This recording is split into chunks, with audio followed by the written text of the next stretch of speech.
I have made many expensive mistakes when it came to buying my first podcasting setup. In this video, I'll show you what you need and what you need to avoid.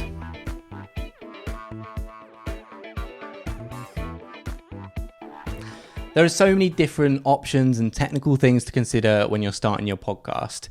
It can be overwhelming and expensive. Now, you might have different goals and budget for starting your podcast, so I'll break it down into 3 different price points, depending on what you can afford. How about we start with free? Wait, you can start a podcast for free? Well, although I wouldn't recommend this, you can actually start a podcast with acceptable quality using the things you probably already own. Your phone has a microphone that, if used close up and locally recorded, can end up sounding good. With a little bit of tweaking using your editing software, you can get something that sounds quite professional. So here I am recording audio directly into my phone microphone, and you can tell it sounds really good. I'm using the voice memos app on my phone, and you could quite easily get away with using this for your own podcast. One thing to note about this option is that you'll need to have whatever room you're using for the recording to be well sound treated. So you don't record a podcast when you're out on a walk on the main road, for instance. If the room you're recording in doesn't sound very good and has a lot of echo, there are 3 places that work as makeshift podcast studios, although you may feel a little silly recording there. Honestly, if you have nowhere else to record a podcast, go and sit in your car, start recording, and it will sound fantastic. It's isolated from all the sound outside of the car, and it's got dampening materials all throughout. Or you could record in a wardrobe or a cupboard like this one I have here, because all the clothes that are hanging up will absorb a lot of the sound and you won't get much echo at all. Or if you want the best audio quality that you can get in your house, you can record under a duvet or a blanket and you can sound like you're in a professional podcast studio. Alternatively, you can spend thousands on getting your entire room sound treated. Want to use your phone for recording but have a spare $60 to spend on upgrading? You can get the Rode Video Mic MEL, which will make your audio sound a little something like this. For just $60, you can get a microphone like this, which is really well built and will be a nice upgrade over your regular iPhone or phone audio. Remember that if you're looking to record a remote podcast with guests, I'd strongly recommend going to the next option, saving up a little bit of money to get yourself a good beginner podcast microphone that can plug directly into your laptop to use with Riverside.fm. So you're willing to up the budget and get yourself a microphone to produce your podcast. Good choice. Although your phone will get you started, really you should purchase a microphone if you're serious about getting good audio quality. The good news is, with this option, once you buy the microphone, all you'll need is a computer to record and then you're ready to go. There are so many options when it comes to microphones, but I'd recommend getting a dynamic USB microphone to get you started. In the past, I've liked using the Rode NT USB Mini, but we've also got good options such as the Audio-Technica ATR 2100X or the Samsung Q2U. You'll find a lot of people will be drawn to the popular Blue Yeti, which only really makes sense if you've got excellent acoustics where you can record. I've covered this briefly before, but it's because the Blue Yeti is a condenser microphone and is much more sensitive to room noise, whereas dynamic microphones have better sound rejection. But James, I hear you ask, can I just get a newer microphone on Amazon for $30? By all means, try and purchase one of those microphones for $30, but don't be surprised if it breaks within a year or gives you less than impressive results. If you're strapped for cash for your podcast, I'd honestly suggest just going with the first option of using your phone until you have enough money to upgrade to one of these USB microphones.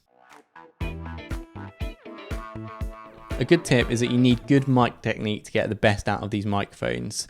There's no point buying a nice mic and then sitting back in your chair while your mic is 2 feet away. Otherwise, you'll end up sounding like this. You've got to get nice and close to your mic through something called the proximity effect. This will make your microphone sound much better. Another bit of advice is that you should try and avoid speaking directly into the microphone, more slightly over it or to the side. This is to avoid too many plosives, which are the harsh P sounds you'll often hear with poor mic technique. There's a few accessories you can pick up to help with this. A mic stand like this one and a pop filter. A mic stand serves a simple purpose, so you can get a cheap one from Amazon for $20. which will get your mic nice and close to your mouth. You can also get a foam pop filter like the one I have here, which for a few dollars on Amazon or eBay. Under $300 is now a level we can really start to make your podcast stand out. It's also a point where we can go from a plug and play USB microphone to an XLR option, which gives you lots more control and longevity over your setup. We've produced a whole video comparing USB and XLR microphones, which you can have a look at by clicking on the card. In terms of microphones, we're at the point of diminishing returns at about $100 to $150.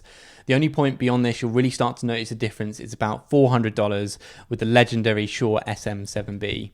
You can pick up the new Shure MV7 microphone for around $250, which is a nice XLR microphone. It also has USB if you so desire, but I recommend sticking to a Rode Procaster or Shure SM58 like this one for between $100 to $150, so you can use the rest of the money to get a good pair of monitoring headphones and a quality audio interface to connect your microphone or laptop.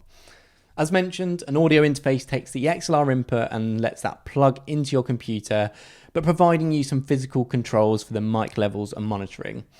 Some interfaces are better than others. Amplifying the audio feed, I recommend this Focusrite Scarlett 2i2, which can pick up for around $100 and is tried and tested interface for many. Looks like we could have about $100 left in this setup. Time to invest in a good pair of headphones. In the previous two setups, use anything you can get your hands on or just grab a cheap pair from Amazon. Having a good pair of headphones help you not only with the monitoring, but also means you can notice finer details during the editing. I like the Audio-Technica M50X, and you'll see a lot of podcasters using these headphones. They're exceptional quality and won't break the bank at just $100. Beyond your gear, you'll need to have a few more things, which we round up in our How to Start a Podcast, a quick checklist video. These are things like recording software, Riverside.fm or Audacity can work well here. You'll also need editing software such as Adobe Audition, Logic Pro or Descript. Then to get your podcast onto the podcast directories, you'll need to get a host such as Transistor, Buzzsprout, Anchor or Captivate. Before you leave, let us know what your current podcast setup is, and we'll reply and let you know 3 cost-effective ways to make it even better. So there you have 3 beginner podcasting setups at 3 different price points. Start out with your phone if you have no money to spend on your show, but try to avoid doing guest interviews. For $100, you can get a nice USB microphone that will get a considerable upgrade on your setup. Something like the Rode NT USB Mini will help you out here.